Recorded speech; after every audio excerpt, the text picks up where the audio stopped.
Now, how many of you have seen a TED Talk? All of you. They're addictive, aren't they? Have any of you seen the one by Nancy Duarte? She talks about the story of presentations. She is a presentations guru. And so you've got her name on this. Please look her TED Talk up, because she talks about kind of framing your story within your presentation. And this can be on your poster, and it can be if you're giving an oral presentation. I actually had someone who took my presentations class say that she used it when she was writing a grant, and she got the grant. And I'm sure it was all to do with this and her taking the presentations class. Anyway, I'm kidding. But what Nancy Duarte talks about is having different types of stories. Now, on that first one, you can use the problem solution text, where you're presenting the problem and then you give the solution. And then there's the gap. What's the gap in the research? We all know that. We've read journal articles, and we know that you've got to find that gap within the research. There's the MROD, Introduction, Methods, Results, Discussion. And then there's Nancy Duarte's What Is, What Could Be.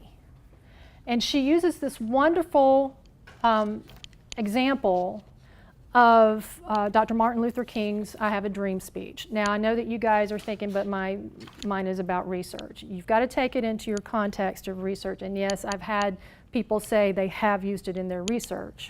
So it's that what is, what could be.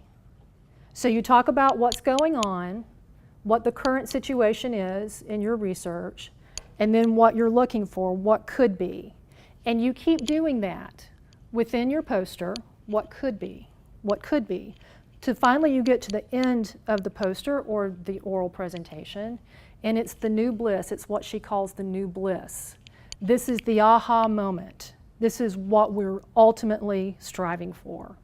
So I didn't want to use videos today, but do look hers up, because it is very important to think of different ways of presenting your research. It's important to know your subject very well, know your research very well, and practice, practice, practice, practice. Practice. That's the most important thing, is to practice. And that way, when something comes up that you're not expecting, you can actually go into that mode and start talking about it. And that means you need to be able to memorize those stats, know all of the important things about that you know that someone may ask you, or those are the points that you really want to hit in your presentation, that you want to make sure that they know. That's their take-home. These are your takeaway points. Make sure you know your takeaway points. So again, look up Nancy Duarte. She also has a website. And one of the things, I know I was going to give you some tips today on presentations, but one of the things she does is uses Post-its. She will start arranging her presentation with Post-its. So you're not just opening up PowerPoint and you don't, okay, I've got to do this, and you just start kind of banging away and putting stuff into PowerPoint. Don't do that. Try to do an outline first. And one of the things that is important is to do a storyboard. Most of you probably don't know, we do something here on campus through the graduate school called Discoveries in the Making. Has anyone heard of Discoveries? Have you spoken at Discoveries by any chance? Do you want to speak at Discoveries? You should. It's for graduate students and postdocs, and you're actually going out to the public libraries and you're speaking to a general audience on your research. And you would be very surprised. Here's this general audience at a library. They ask very intelligent questions.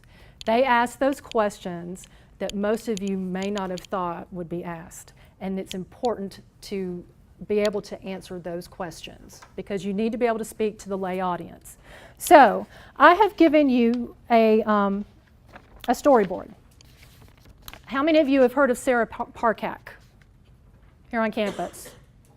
She did the space archaeology. Isn't that what they call her, a space archaeologist? She did a TED Talk. Look her up. It's a great TED Talk. It's a short TED Talk. And we have taken her TED Talk and we have storyboarded it. This is a good way to think about your talks, even your posters, that you're storyboarding. And that way you can actually knock two things out at once. You're knocking out your poster and an oral presentation. So what she does, she starts talking about a personal metaphor. That's how she's easing the audience into her presentation. That's her hook. You need to have a really great hook. Now, it doesn't have to be a personal story. It can be this really surprising statistic. That's going to hook your audience. That's going to make your audience say, hey, I really want to listen to the rest of this. And it's not just for a general audience. This is for all types of audience. You need to think of that hook, that really great hook at the beginning, and you need to continue to hook your audience throughout the presentation. So she goes through, she talks about the situation. She's doing her research. It's lucky she has lots of great photographs. It just happens to be her area. She's over in Egypt and she's getting these great photographs. She talks about the problem. They have problems in their research. And then she starts in on the solution and the method, and then the solution and the finding. And then she comes up with the evaluation and then the conclusion. It's all fairly simple, but it was important for us to go through and storyboard what she was doing because we really wanted to analyze how she was presenting her research because it was very effective. Her TED Talk was very interesting. And then she's on the Stephen Colbert show. Did you all see that one where she was on the Stephen Colbert? She did an excellent job. She was very personable, but I noticed, Google it, find it and Google it. It's only a few minutes.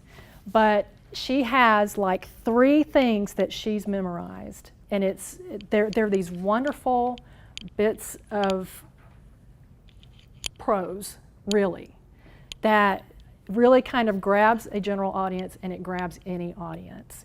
And it's one of those things, that's your homework. I want you to Google that and find out what she came up with, because that's important. If you have something that you really want to drive home, it's okay to memorize that beautiful sentence. It's okay to memorize 2 or 3 of them. And then you have that in your arsenal to throw out when you get the chance to do it.